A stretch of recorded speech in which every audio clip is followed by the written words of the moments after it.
All right, so now we have example 2. So it says for days 3 to 5, Ahmed goes to a camping trip and stopped his diet. He's worried if he gained weight.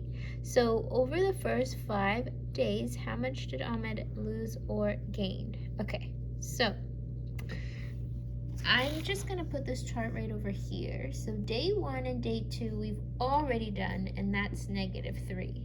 So we don't need to do that all over again because we already know the total. Now it's asking us over the first 5 days, how much did he lose or gain? So we're going to figure out, did he lose weight or did he gain weight? So day 1 and day 2 is already done. What we're trying to figure out is day 1 to day 5. Now, okay, so we're going to start back at day 3. So we've already done day 1 and day 2. I'm just going to check these off.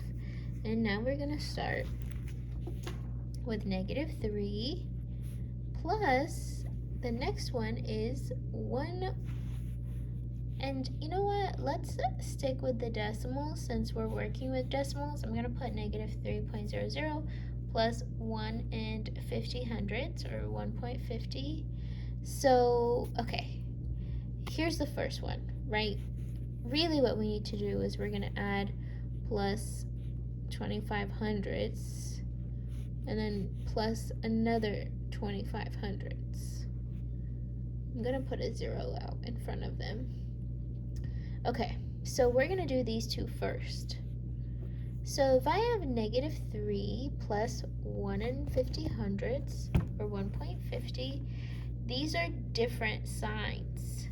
And remember in the do now, what did I say? I said if they're different signs, it's as if you're subtracting them.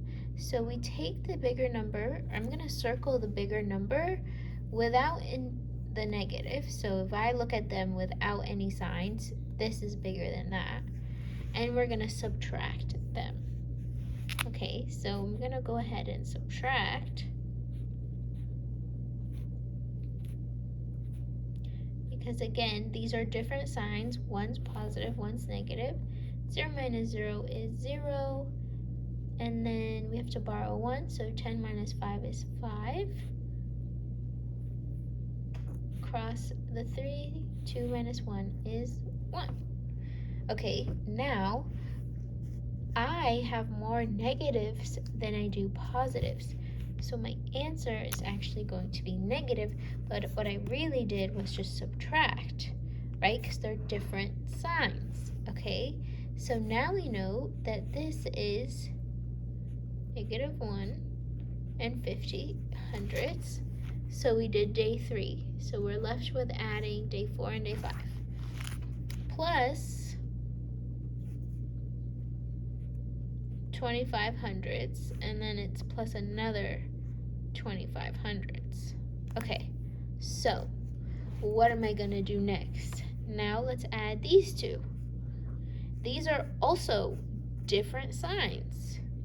So what do we do with different signs? We take the bigger number and we subtract. So I'm going to do this again. 1 and 50 hundredths without the signs or anything first, right? We definitely forget about the signs. Minus 25 hundredths. So we borrow the 1. 10 minus 5 is 5. This becomes a 4. And then 4 minus 2 is 2. And that's a 1. Okay, so this becomes 1 and 25 hundredths. That's also a negative because I have more negatives than positives. Okay, so now what I'm left with is -1 and 25 hundredths plus 25 hundredths. And you can already guess what you're going to do. These are, again, different signs. One is negative, one is positive. It's like we're subtracting. So again, I'm going to do this one more time, and we're going to take the bigger number and subtract. 1 and 25 hundredths minus, I'm running out of space, 25 hundredths, and this gives me 0, 0. We just get 1. So I'm just going to put here a 1. But I have more negatives than I do positives, so this is a -1. So your final answer would be -1.00 or -1, which means my brother, even though he went on a camping trip and forgot, lost, gave up his diet, he still lost a pound. So we're just going to put as our answer -1. He loses 1 pound. So here, we're just going to write that right here. And you could just write it as -1. If you want to put -1.00, you can. It's up to you. And then we're going to go over the last one.